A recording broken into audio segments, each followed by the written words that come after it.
mummy यहाँसम्म ल्याउनु भयो अनि मेरो लागि के किनिदिन लाग्नु भएको छ त के हो यार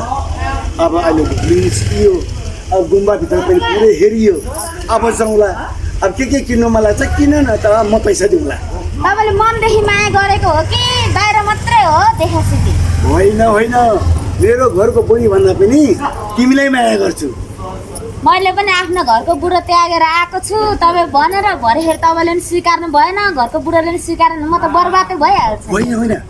घरको बुढीलाई छोड्नु हुँदैन म पनि घरको बुढीले छोड्दिनँ अहिले त कानुन लाग्छ फेरि यसो गर्ने क्या तिम्रो बुढालाई त घरमा छोडिदेऊ मेरो बुढीलाई घरमा भन्दिन हामी चाहिँ मस्त घुमेर इन्जोय गर्ने क्या इन्जोय गर्ने ए भइहाल्छ नि त्यसो भए अब सपिङ गर्नु जानु पर्यो नि त जाऊँ न त त्यसो भए ल ल ल सपिङ त म अहिले नै गराउँछु ल जाउँ ल जाऊँ त हस् हेर बुढी तिमीलाई छोडेर म बाहिर जानु मन लागेन अब यो उमेरमा तिमी नि भर्खरकै छौ अब म नि अब भर्खरकै छु यति बेला हामी घरमा बस्ने हो अब कमाउने यसो बालबच्चाहरू चाहिँ अब बनाएर अलिक बच्चाहरू हुर्किसकेपछि बाहिर जाम्ला अहिले बाहिर पनि अब अलिक खतरै छ इराक अफगानिस्तान अब साउदी गल्फ कन्ट्रीहरू सबै लडाइँ परिरहेछ त्यहाँका मान्छेहरू त सबै फर्केर यहाँ आउनु लागेछ तिमी चाहिँ यो बेला मलाई बाहिर जा भन्छ कतै तिमी मलाई बाहिर गएर मरोस् अनि अर्कैसँग जान्छु भन्न लाग्यो त होइन भने होइन यो बुढोको मन पनि के भएको म पहिला जान्छु जस्तो लाग्छ त तपाईँलाई मेरो सोचाइ नि बुढो त्यस्तो खालको सोचाइ होइन मलेसिया जानु न त मलेसियामा पनि पैसा कमिहाल्छ नि के ठुलो देश जानुपर्छ भन्ने छ र बुढो सानो देशमा गएर पनि त पैसा कमाउन सकिन्छ आफ्नो छोराछोरीको बुढीको आमा बाउको भविष्य बनाउनुको लागि त यो नेपाल देश त छाड्नै पर्छ नि बुढो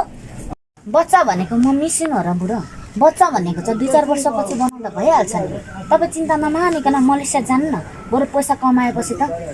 सन्तान भनेको त कति हुन्छन् बुढो यस्तो कुरा नगरिकन तपाईँ विदेश जानु न है अब मलेसिया जाऊँ भने मलेसिया त फेरि टन्नै केटीहरू पाउँछ अरे फेरि हेर तिमीलाई छोडेर म उतैतिर पल्क्यो भने त तिम्रो पनि भविष्य जान्छ मेरो पनि जान्छ फेरि जाँदैन बुढो जाँदैन आफ्नो माया छ भने नि जहाँ गए पनि फर्केर आउँछन् म तपाईँको प्रतीक्षामा कुरिराख्छु बरु ऋणपान खोजेर भए पनि बरु विदेश जाने मेलो गर्नु बुढो तिमीले मलेसियाको उखान सुनेको छौ एउटा के हो बुढो मलेसियामा छोडेर जानै मन लाग्दैन तपाईँ त जहिले रेला मात्रै गर्नुहुन्छ मान्छेहरूले कति विदेशतिर गएर पैसा कमाएर आफ्नो बुढीहरूलाई पैसा पठाउँछन् सुन चाँदी झरझुट्टा पारेर राख्छन् तपाईँ चाहिँ भन्ने जहिले पनि साथी भन्नुहुन्छ गाउँतिर मात्रै डुल्नुहुन्छ यसरी डुलेर हुँदैन बुढा किनभने आफ्नो छोराछोरीको पनि भविष्य हेर्नु पर्यो नि म विदेश गएला फेरि तिमी अर्कैसँग पहिला गयो नि लाग्यो